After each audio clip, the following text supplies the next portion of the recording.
तो दिल थाम कर बैठ जाइए दोस्तों, आज फिर मैं आप सबके लिए एक हॉरर स्टोरी लेकर आया हूँ जिसका नाम है भूतिया ढाबा, जिसको लिखा है श्वेता श्रीवास्तव जी ने। तो चलिए स्टार्ट करते हैं कहानी को और आप सबको मनोरंजित करते हैं। एक दिन बच्चों ने पिकनिक जाने की बात कही। यह सुनते ही अंकिता की रूह कांप गई, क्योंकि उससे एक पुराना किस्सा याद आ गया। ये बात तब की है जब अंकिता 10वीं क्लास में पढ़ रही थी। एक दिन टीचर ने पिकनिक का प्लान बनाया था। अपने सभी दोस्तों के साथ अंकिता ने भी जाने के लिए हाँ कर दी। पिकनिक पर जाना था पावागढ़। पूरा स्कूल पिकनिक जा रहा था, इसलिए करीब 30 बस सभी बच्चों को ले जाने के लिए तैयार थी। अंकिता अपने दोस्तों के साथ सबसे पीछे वाली बस में बैठी गई। सभी हंसते मस्ती करते हुए बस से जा रहे थे। तभी कुछ दूर जंगल के पास पहुंचकर उसी बस से तेज़ आवाज़ आई। ये वक्त रात के करीब 1:30 बजे का था। ड्राइवर गाड़ी से बाहर निकला तो उसे पता चला कि टायर फट गया। ड्राइवर ने सबसे कहा कि बस का टायर बदलने में करीब 2 घंटे लगेंगे। आप सब नीचे उतर जाइए, मैं इसे बदल देता हूँ। आप लोग पास के ढाबे में जा सकते हैं, वहाँ गरम गरम चाय पी लीजिए और मैं इस टायर को फटाफट बदलने की कोशिश करता हूँ। ड्राइवर की बात सुनकर सभी बस से उतर और पैदल चलते हुए पास के ढाबे में पहुँचे। वहाँ एक बूढ़ा व्यक्ति चाय बना रहा था। इतनी रात को ढाबा खुला हुआ और किसी इंसान को चाय बनाते देख सबको हैरानी हुई। उस बूढ़े इंसान ने कहा, आप सब चाय पी लीजिए, यहाँ अक्सर लोगों की गाड़ी ख़राब हो जाती है, इसलिए मैं भी अपना ढाबा हरदम खुला रखता हूँ। आप जैसे राहगीरों को कुछ मदद हो जाती है। उनकी बात सुनकर सबने चाय का ऑर्डर दे दिया। उन्होंने कुछ ही देर में सबके लिए चाय बनाकर मेज़ पर रख दी। चाय पीते हुए अंकिता की आंखें एकदम ढाबे की छत की तरफ गईं।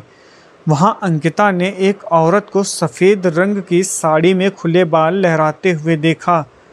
कुछ देर बाद वो ज़ोर ज़ोर से हंसने लगी।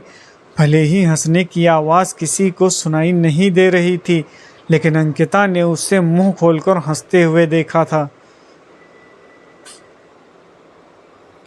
ये सब देखकर अंकिता ने डर के मारे आंखें नीचे झुका ली।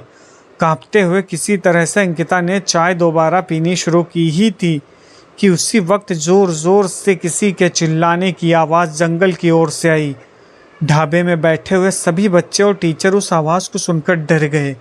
सबको डरा हुआ देखकर उस बूढ़े इंसान ने कहा कि मैं देखकर आता हूँ, क्या है, आप लोग यहीं बैठे रहो।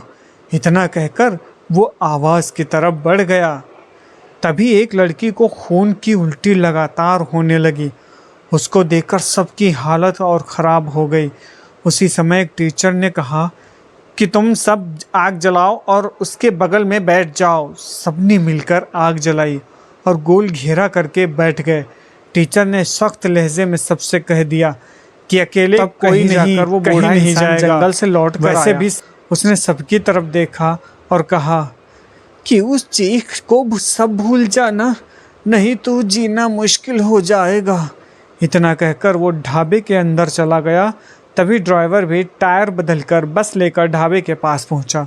सभी लोग भगवान का नाम लेते हुए उस बस में बैठ गए। टीचर ने बस में बैठते ही सबको कहा कि कोई एक दूसरे से बात नहीं करेगा, सीधे सब सो जाओ। टीचर की बात मानकर सब चुपचाप बस में ही सो गए। उसके बाद पिकनिक स्पॉट पर पहुंचे और करीब 1 हफ्ते बाद घूमकर आ गए। पिकनिक में किसी ने दूसरे बस के बच्चों से उस रात के बारे में कुछ नहीं कहा, क्योंकि टीचर ने मना किया।